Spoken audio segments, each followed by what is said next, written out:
So I'm rereading this this book. It's called Grit. Shaq told me about it many years ago. How many years ago did we read that book? 6, 7 years. Yeah, a long time ago. And they just talk about the correlation between people who win and don't, and their actual talent level. And the way she starts out the book, because I'm rereading it, she's talking about West Point. And how hard is it to get into West Point? It's pretty hard. It's very hard, right? Really. And what kind of regimen do they put you on over there? It's super strict. I mean, the way you walk, Oh the my way God, you turn yes. your head, Sit how right you to the speak, chair. when you speak, how you sit on a chair. It is so regimented. And they say that, in the book, she's saying that the people who are the top prospects, a lot of them will quit for no apparent reason. They'll just leave. They'll get distracted. They will get, discouraged. Any negative word you can think of. And no one could see it coming. And then sometimes you have these prospects that barely get in. I mean, this is like quitting Harvard. It's a big deal to get into West Point. That is the Harvard of a military school. These people become big time in the military and in corporations. And they said for no apparent reason, people lose interest, they get discouraged, and it's the same way in this business. What it really comes down to is effort, right? And it comes down to summarize like the first third of the book, it's the people who keep showing up, the people who have resilience, the people who want to keep getting better. And when you read these books, you start to realize that our organization is the exact same as any company, any corporation, any situation where when you put a bunch of people in the room, it's really difficult to predict who's going to come out on top in the long term. And it also says that talent is one of the main distractions. So sometimes we look for really talented people, but they're not the ones that are going to win here, right? There's a lot of potential in people, but what do they say? There's also, the most potential is where? In the graveyard. Because people die with it. They don't do anything with it.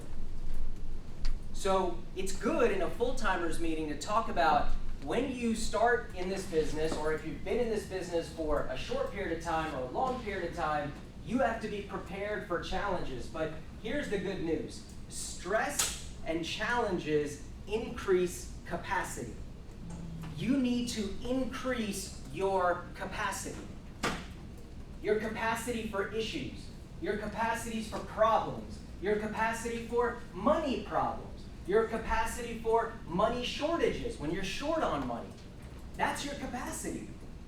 People come in, they think, man, I want to work commission, I want to make $1,000, $2,000, $5,000, $10,000 per client, whether here or in real estate or in mortgages. But the first month that goes by that they don't make anything, they have no capacity for that discomfort and they run back to a job. You have to embrace these challenges. You have to be positive when you're going through these challenges. Right? So I was talking to Amelia the other day, and what did I say? I said that financial problems raise your financial IQ. I know a friend right now. He has a startup, and he's constantly raising money. I need $300,000. Right? It's called Runway. I need just long enough to survive before someone buys this company. And that takes, it's a lot of stress. He's probably taken his entire net worth and put in the company, and then every week he's wondering how he's going to pay his people, how he's going to pay his developers, because it's a software company. That is raising his financial IQ. Can you imagine if he said, oh, forget this, I'm just going to go back to a job? He would never do that. It's normal. There's going to be challenges, but it's going to make you better. Here's a good question. What would make you quit? Answer that right now. Because whatever that is, it's going to happen. Right? Oh, well, if I'm here 3 years and I don't make 200 grand, that may happen. It happened to me. Not everyone's going to be Sheila. I was here for 5 years before I made 100 grand. Maybe 6. But am I thinking about those 5 years right now? No. What did it do? It increased my capacity. If anything, it taught me how to play scared. I see a lot of people in commission or in business, they make money right away. They don't know how to play scared. I was talking to my friend who owns a roofing company. And I was like, yeah, we have a roofer. If you've seen that dude with all the tattoos and the blonde hair, he has a roofing company in this office. And there's a couple guys on Instagram. I mean, they're driving Lamborghinis, Ferraris, they're at the club every weekend, dropping crazy money, they're traveling, what they're wearing. And I didn't say anything to him. He was telling me, he's like, yeah, this is new money. They don't understand how this business works, and they're just spending all their money. They have very little financial IQ, right? Low financial IQ. And then when trouble comes, he was telling me some changes with the way that insurance companies are paying roofers, and now how, as a roofer, you are going to have to float the money for the project. The insurance company's not giving all of it right away, so the people that don't have money, they're going to be out. So these guys don't have the capacity. They don't understand.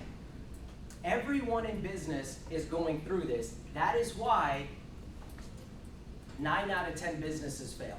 9.5 out of 10. You know, the Democrats announced that, you know, they don't know anything, they just say stuff. And they said, we're going to give a $50,000 deduction for those who start a new business. And everyone's like, no one makes any money for the first 5 years. What is that deduction going to do, right? People need money. If you're going to do anything, give them money. I'm not saying I agree with that either, but nobody makes money in the first few years in business. Here, you can turn a profit very quickly. But Bruce said something really amazing to me, profound to me, really to a group, and I took it to heart. He said, look, if you're going to walk around the corner and you don't know that someone's there and they hit you in the face, you're going to be knocked out cold. But if someone warns you and they say, hey, when you turn that corner, someone's waiting for you, you can brace yourself. It's very different impact when you know what's coming. I'm not saying that that's going to happen in Primerica. What I am going to say is you are going to face some challenges. You are going to go through some things. You need to be aware of that. That's why reading is important, because when you read, you realize that the first 3 chapters is how business was hard, life was hard, nothing was working, and then you have a happy ending. That's what the if the book opened and it was like, I was born rich, I am rich, I'll continue, no one will read that book.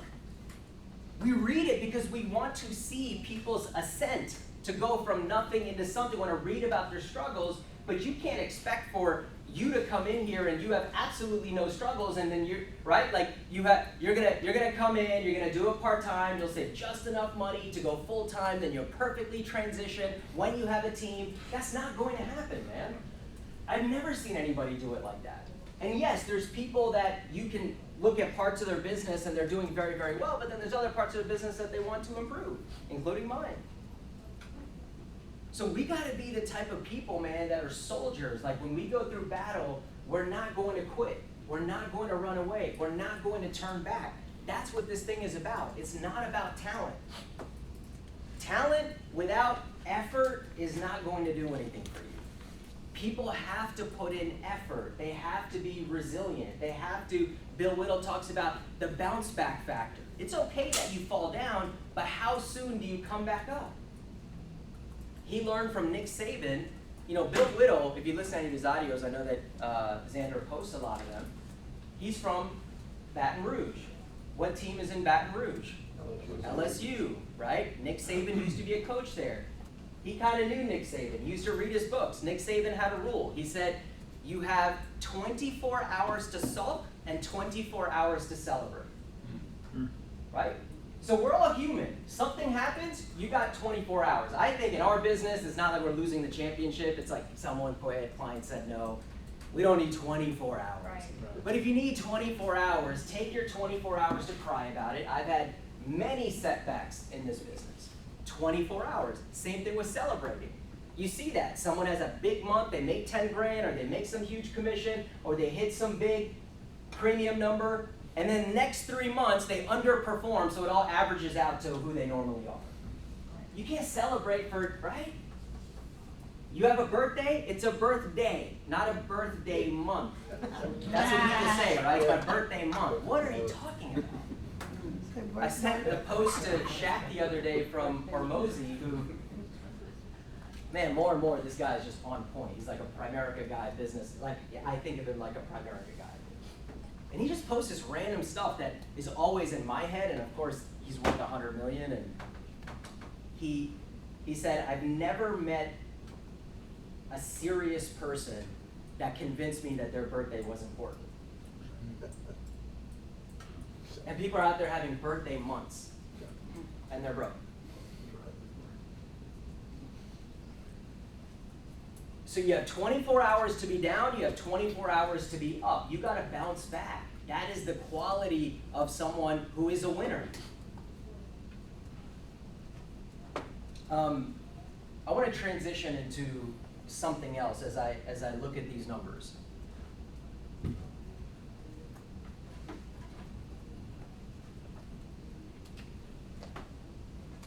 Hari's daughter was nice enough to switch the markers to the erase, which was nice of her. Let's talk about the market. Let's talk about the economy.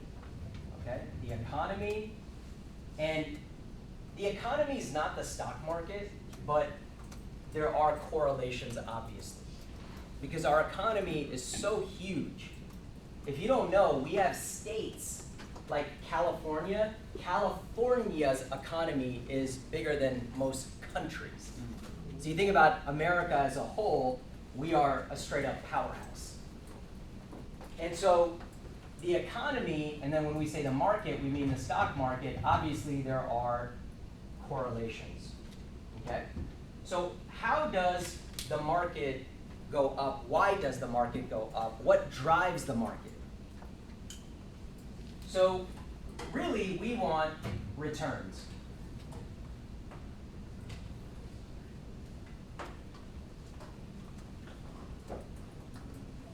Returns, what is the market? It's a bunch of companies. It's the best companies on the planet, typically. So returns from companies and stock market comes from economic activity. And I've talked to you guys about this before. So we need economic activity, which is really what? People are spending money. We're a consumer-driven economy. And when we spend, the companies make more. That drives up the market. But where does economic activity come from? It comes from money availability. So what we teach is that revenues minus expenses equals profit. And in a time of recession, revenues are not going to go up. That's why there's a recession. That's why there's layoffs. Because when there's a recession, there's very little money availability, therefore no economic activity, therefore the companies are not getting their returns. So if revenue has to go down, what has to go down even further to stay profitable? Expenses. What's the first expense to go? People. Just so you guys understand the chain effect, chain reaction, domino effect of how things work. Now, money availability comes from what? Fed policy. So the Fed is actually, people say, oh, this president, that president, I've done the research, I've seen all the presentations. It's pretty much 50-50. No matter who's in office, you get the same returns. Because it's not really about the president, it's about the Federal Reserve. They put money into the system, they take money out of the system. In 2022, we had a terrible year because they said, we're going to take money out of the system. Hard to get loans, hard to borrow money, hard to get home equity lines, which means Americans are spending less, right? And then that hurts the returns in the market. And Fed determines its policy from inflation and unemployment. Inflation and unemployment. So when you hear that inflation is high, you know the Fed's about to put the brakes on. When inflation is coming down, they'll reduce interest rates and they'll pretty much artificially create more demand, but that is good for us if we're invested in the market. So you can kind of read what's going to happen based on what the Fed is doing. So I've been as I study the market and I listen to this stuff, that's where my interests lie. It's not anymore football or music or anything like that. I like reading about this stuff. I like educating myself. I just want to know, how does the world work, right? So, everything is driven by the consumer, which is us. And if the consumer is strong, so they look at, how is Walmart performing? Walmart is not just for poor people. It's an economic indicator in itself in terms of the health of the consumer. Yeah, they look at McDonald's, they look at Chipotle, they look at Starbucks, they look at airlines, they look at cruise lines, they look at credit card spend, and that gives us a picture of the consumer. And if the consumer is weakening, then we know what, right? Less spending, possible recession, that's what everyone is looking out for now. Because the market is at a high, everyone's always trying to determine what direction are we going to go. It's very difficult to predict. The consumer is one of the indicators. But one thing that I've noticed over the last 5-6 years of studying all this stuff is there's something called what do you think that stands for, Richard? I can't see it. HEC, the high-end consumer. The high-end consumer, Shaq, just will not weaken. Right? Amex says we have not noticed one inkling of a change in any of the spending and the habits of spending and the way in which people spend and what they're buying. When mortgages are in literally the worst depression they've ever been in the history of mortgages, the builders are still doing well. But which builders? Toll Brothers, average price, $1 million. Cruise lines packed, Delta Airlines packed, European vacations, all-time high, Louis Vuitton, killing it. Hermes, killing it. Ferrari is sold for the next 4 years. Look at their stock. So the question is this, we're all consumers, which type of consumer do you want to be? I don't think Sheila's looking at her portfolio and determining if she wants to get a $3,000 bag. She's buying the bag. I'm going to that restaurant. I'm taking that flight. You want to be part of, when I saw this, I was like, oh, it doesn't mean that people that are high-end consumers or have money don't have any problems. They just don't worry about their groceries going up by $100 a week. Another thing they look at is trade down. They say, man, people used to buy the brand name pasta, now they're buying the Walmart brand pasta. That's called trade down. So they look at that. Wait a second, people are not trading down to the cheaper. Now they're buying Kirkland brand. These are things that they try to look into. But the high-end consumer just does whatever they want. That's what you want to strive to be. Where money's not an issue. And you're going to do what you want to do, when you want to do it, regardless of what's happening in the economy, even in 2022. When the market was way down, kept hearing, man, Louis Vuitton. Now, they were a little smarter about it. Instead of buying it here, they were flying to Europe and buying it at a discount. But how can you do this? It goes back to what Shaq was just talking about. You have to drive up your personal production. Yes, we're a team-building organization. Yes, Primerica is a recruiting organization. But you have to do more personally. When I came into business, we used to glorify people who did 10K personal. That was when if I sat down with a family, I could only get one application per couple.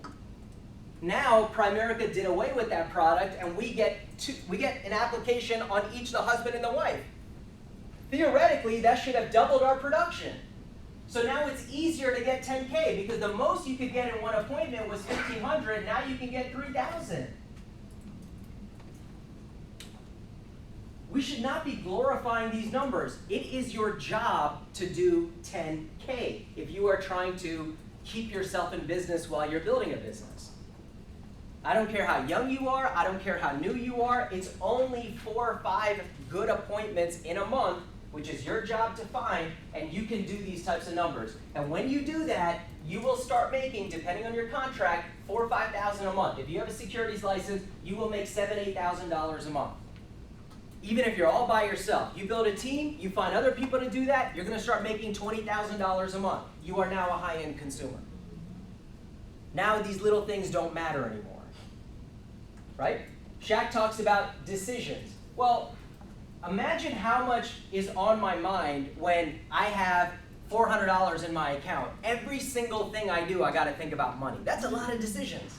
How can I save here? How can I do this? Like, dude, as much energy as people put in saving money, how about you put that energy in making more?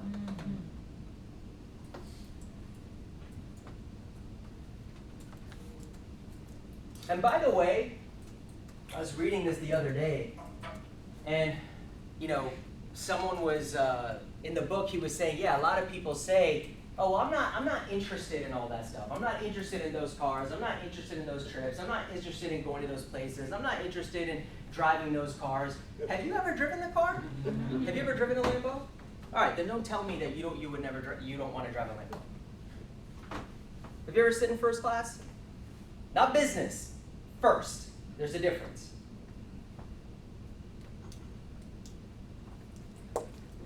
Hector, he talks about one of his audios. He's like, I love Vegas because they have the best restaurants in the world. And he goes, don't tell me that, oh, my mom's a better cook. No, she's not. No, she's not. These are the best people in the world that this is what they do. Your mom's not a better cook. That's just what you're used to. That's what you like. You guys have to upgrade your experiences to increase your desire. If you're happy where you're at, why would you work harder? You have to upgrade your experiences, not irresponsibly, but you got to go out and make money and step up the experiences and step up your lifestyle. That's what I do with my guys, right? I'm like, here's how it is. You get to live like me for one day, for one dinner, for one flight, for one trip, and now I'm going to step away. Now it's up to you to drive yourself and your activity and your production to where you can recreate that for yourself, man. Everything that I have, everything that I did, everything that I saw, someone else had. It created a blueprint for me of what I could have, what I could accomplish. That's why we expose you guys to these things. Does that make sense? All right, let's go through some of this stuff.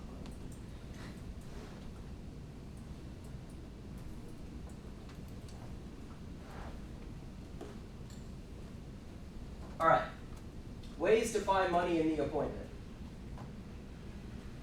Me and Matt Muller were talking before we had that appointment with Azan, and we were talking about, and I was telling Shaq this too, and he knew it, but the next boom is going to be for mortgages, for those of you guys who are getting licensed or have a license. It's not going to be in purchases, and it's not going to be in refinances. I don't want to give another lesson on the economy, but it's going to be in home equity lines, right? It's going to be in home equity lines. And why I was talking to Matt, who was like, is that a good thing if we give someone a home equity line? And I was talking to the mortgage guys, and they said that it could pay off all of their debt, and it's a good decision, but we're kind of digging into the equity in their home to pay off debt, and what if they get in more debt? And yeah, all that stuff can happen, but this is what a home equity line is. The average person has a car. They have credit card 1, credit card 2, credit card 3.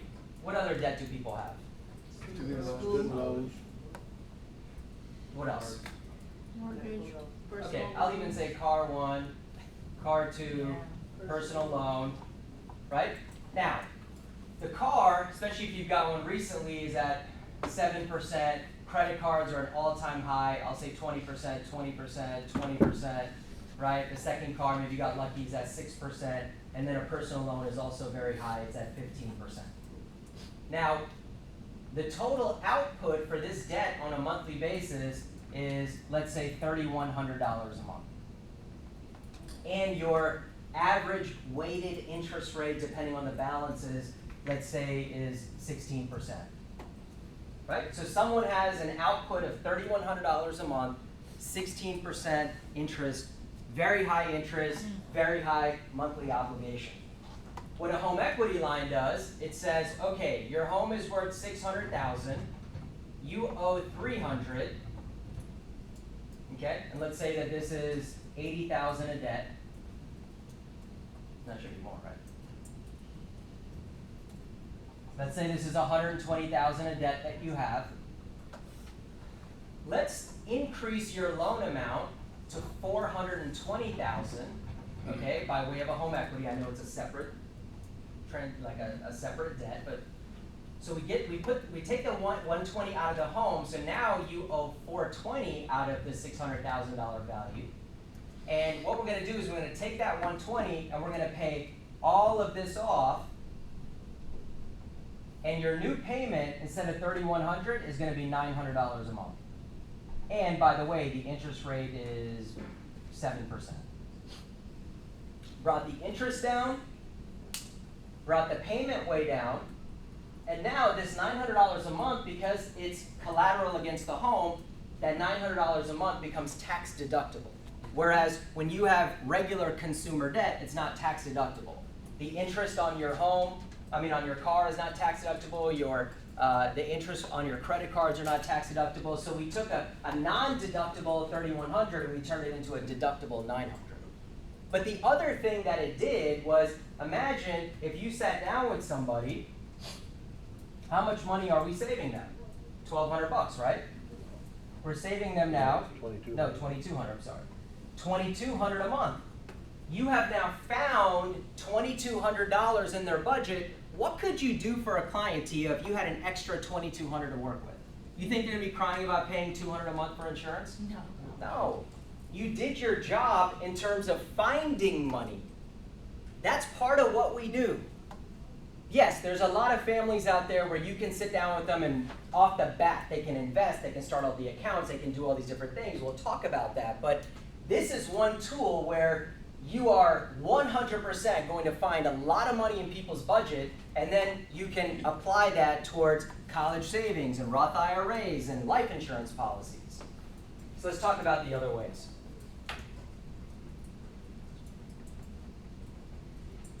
Tax refund.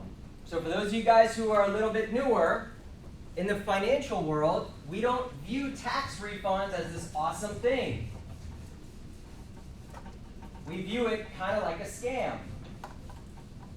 Because what most people do when they get a job is they give a zero deduction on their W-9 or dependents or whatever it is. So how many dependents you put when you sign up for a job determines what rate they're going to tax you at. So if you put 0, they say, well, you have no dependents, we're going to tax you at a high rate. So out of every check, they're going to take out $600 in taxes. It's just an example. Okay? So if they take $600 out in taxes, every check times 2, that's $1,200 a month, which is basically $15,000 a year in taxes.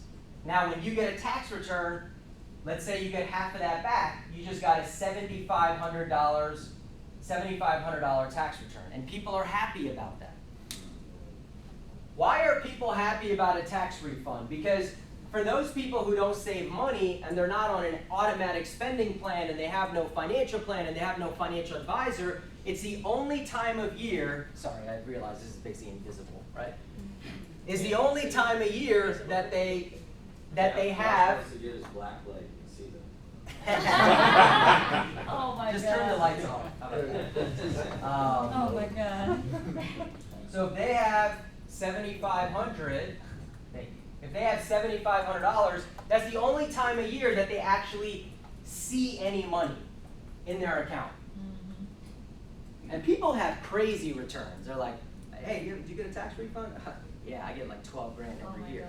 Wow. Now here's the thing. What do most people do with a tax refund? What do they spend it on? Vacation. Right?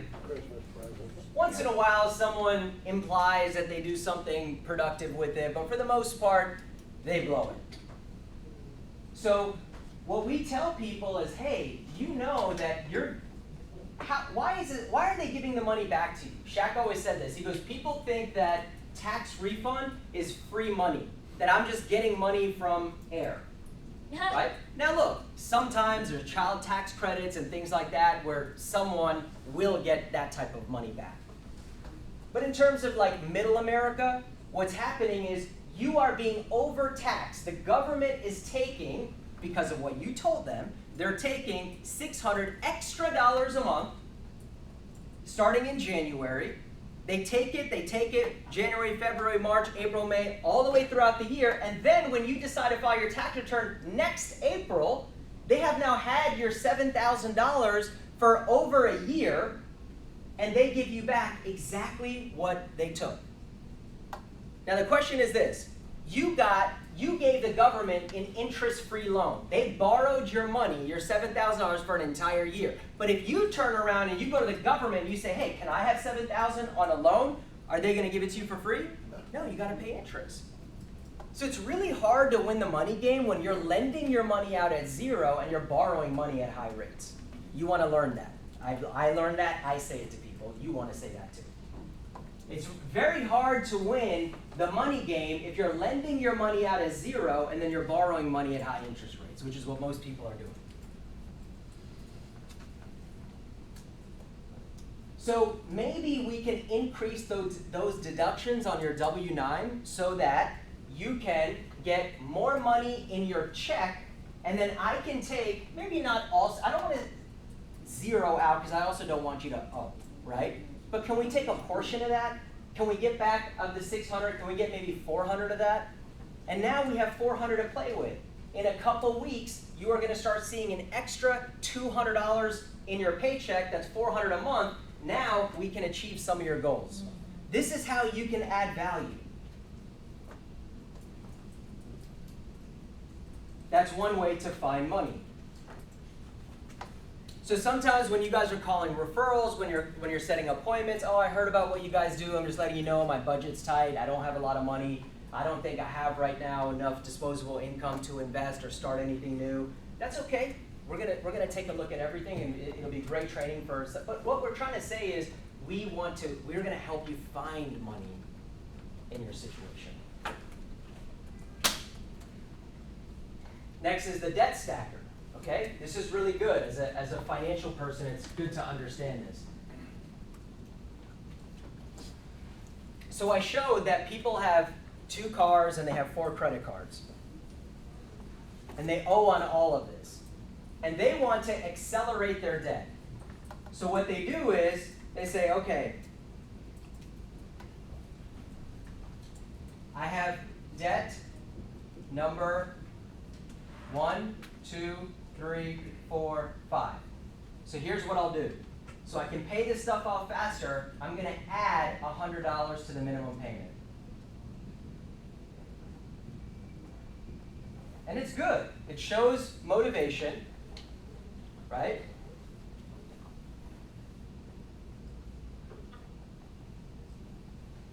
It shows that they're motivated to pay off their debt. So how much extra are they paying off on their debt a month, Xander?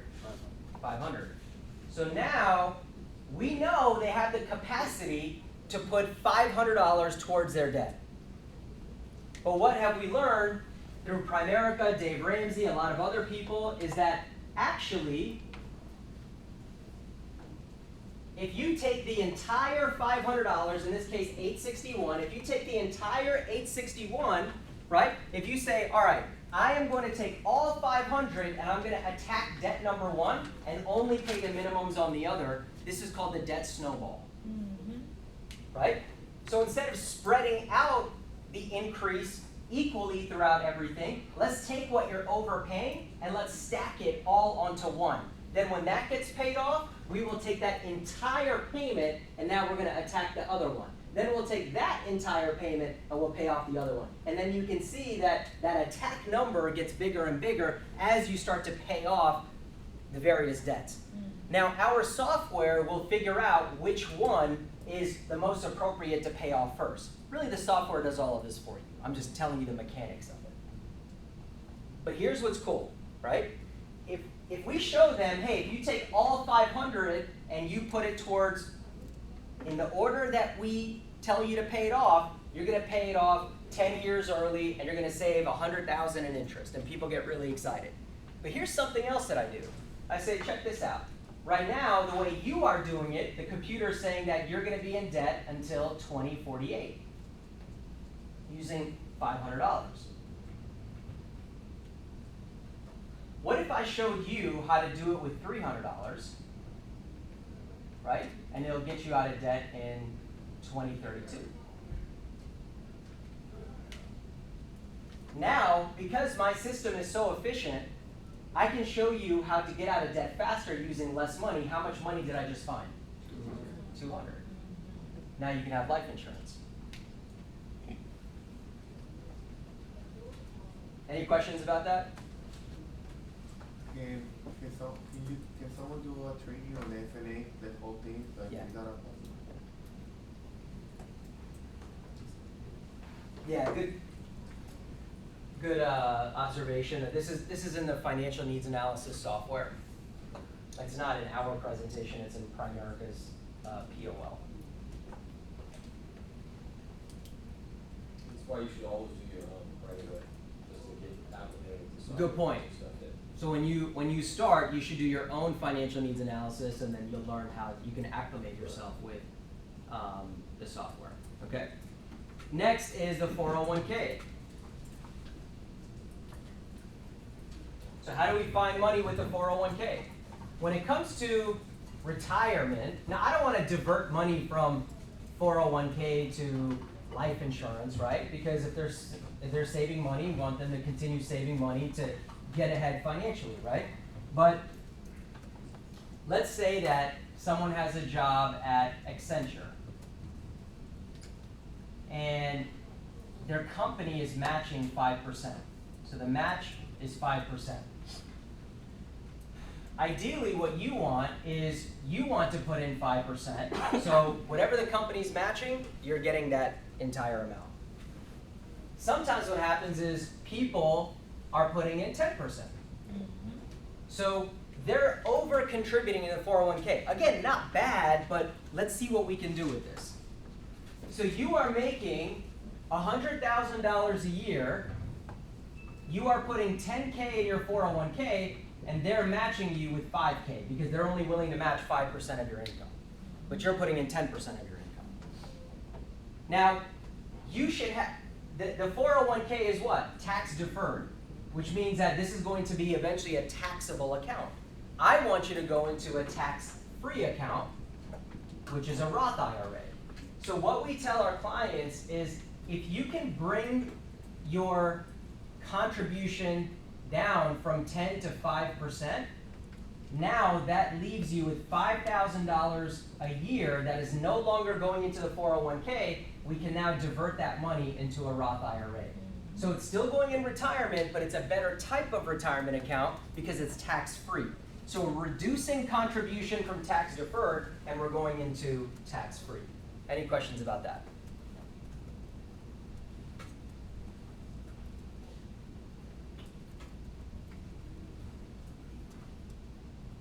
What's another way to find money? Obviously with life insurance, okay? With life insurance, the first one is group insurance. Now, many people are using whatever the company's giving you for free. If someone says, I have insurance fully paid for, you can assume that it's 1 times their income. Sometimes at their job, they get 2 times their income. So if the person's making $100,000 and they're saying, I have $500,000 through work, you have to assume that they bought more insurance. That's called supplemental insurance. So the base amount will be free and that cost won't change, right? Which is free. Or some like dollars, single-digit dollars. But if they have a large amount of coverage, they probably purchased more. Now here's the thing. Supplemental insurance goes up over time in a group policy. So if you work for a company and you're choosing to buy additional coverage through the company, we know for many reasons that's not good. If you get very sick and you're inactive, they're not going to pay out. If you change companies, it usually doesn't follow you, or it converts into a whole life. There's many reasons why group you don't want in general. But just from a cost standpoint, do you understand that your premium is going to go up every 5 years? I have Amazon, like the corporation, their group policy, even with them. If you buy supplemental, it is going to go up every 5 years. So why not redirect the money you're putting towards group insurance? Let's put that in a private policy that you will have for 35 years, no matter where you work. It doesn't matter how you get sick, how you die, no matter what, it is going to pay out.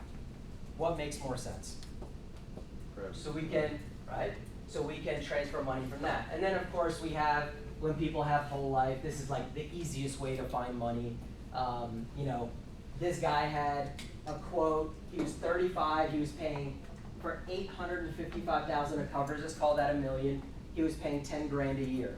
So what's the math on that? $8,300 a month. Ours was $1,200 a year. So we saved him $8,800 a year. Right? So he went from $800 a month to $100 a month. Now that's $700 going into college savings, going into retirement. Taking people out of cash value is the best way to find money in someone's situation, right? I don't do any of this, but anyone have a story with Auto and Home recently, not 7 years ago? Oh, Annalie from New Jersey, because they don't need a license. She's one of our agents, and she called for herself. She saves $118 a month, and then she made $100. But how much did she save per month? 118. Okay, so she saved 118. Yeah. Okay, so 118. Yeah, Matt has been doing it with everybody. He's saved people at 65, 75, 100. Awesome. So unfortunately, in Virginia, you need a license for this, and it's not really that easy of a license to get. It's not like you just walk in there and take it. Like, you will have to study. So for people that get it in Virginia, you get the client to call an 800 number. If you save money, you can take that money, apply towards their life insurance. Maryland, you do not need a license, so you can do this immediately for the Maryland, or DC, okay? And you can actually refer it to Jen, refer it to someone in Maryland, and then at least you can benefit off that savings even though you don't get paid on the referral, which is not a lot of money either way. Okay, lastly, how do we find money, right? How do we get the client to commit? So there's many different ways for life insurance. You guys will say, hey, if I give you a range, 50 to 100, 100 to 150, or 150 to 200, you know, where do you think, what's the question, Shaq? For life insurance, when you ask people the range? Well, I'm asking you. Tia, how do you ask people how much, what they can afford for insurance? If I could put a plan together for you that could be affordable for you, how much can you put aside? 50 to 100, 100 to 150, or 150 or more a month? Awesome. All right, so if I could put a plan together for you that you felt was affordable, how much could you put towards your insurance? 50 to 100, 100, 150, 150 to 200 a month. That is good for an insurance commitment, but you can also get an overall commitment for someone's financial plan. So if you're doing multiple products and you're doing a real plan for people, you can just get a % of their income. Now, if someone is making 10 grand a month and they say 20%, they're committing to $2,000 a month towards their financial plan. And usually you talk them down from there. But the point is the percentage that they give versus the number that they would say out of their mouth, it's always going to be higher as when you ask for a percentage. So ask for percentages, not dollar amounts. When you're doing insurance is fine, but when you're doing the full financial plan. So I tell my clients that, look, an aggressive client is going to be putting 20% towards their financial plan. When I sit down with an Indian couple, it is very rare that husband and wife are both not fully funding their 401ks. That's why these people have so much money, because that's what's ingrained in them. Imagine that, right? Like, each of us, 23,000 is we're not going to see for 30 years, every single year. So as a percentage, like, they have the capacity to do that, that specific market. Filipino market, big time savers, right? So people get turned on by this, like, oh, okay, so if I'm gonna be like top tier saver, 20%, you gotta let them know, 20% of the income, that's what people are putting away. Someone who's moderately at pace is saving 15% of their income. So if you're making 200 grand a year, $30,000 a year, 2,500 a month. And then if you're just getting in the door, you're just trying to get on track, you're just getting started, those people put away 10% of their income. Which one do you think best describes you? Right? So you guys are making combined 200, 10%, that's 20,000, divided by 12, that's $1,600 a month. How does that sound? Look at their reaction. Okay, here's the thing. We're just starting out. Let's cut that number in half. How does 800 sound? Could you guys do 800 a month? And I'll fit all the, remember, this is not a bill, this is you paying yourself. This is you paying yourself. It's for your own kids if something happens to you. It's for your kids to go to college, for you to retire. You are paying yourself. Can you do 800? Like literally, that could be taken out of your account today. You could do that? That's how you get a money giver. So, you know, part of this you gotta work, man. You gotta be competent, and you have to find the money in people's situation. And when you learn how to do that, then it'll be very rare that you don't get some type of sale if you're aiming for different products and you know how to do this. Anything else, Shaq? Great job. I mean, one thing I'll add, if we don't save the money for them, they're gonna just spend it. Right? They're gonna blow it. A lot of people do rearrange their budget, they do it a lot, but then they just blow it. So that's why it's really important for us to save the money, reinvest it, save it, put it to insurance. Yeah. Yeah. One of the mentalities that I hear salespeople say is, the people are going to blow the money, they're going to spend it elsewhere. Why not spend it with us, right? So you could say that with a car, you could say with gym membership. I think our business actually helps people, but it's the same thing, man. Like you giving them a $150 a month policy versus $100. Where is that 50 going to go? You think they're putting it in their bank account? It's gone. So they might as well spend it on something that'll help their family. All right, team on 3. 1, 2, 3.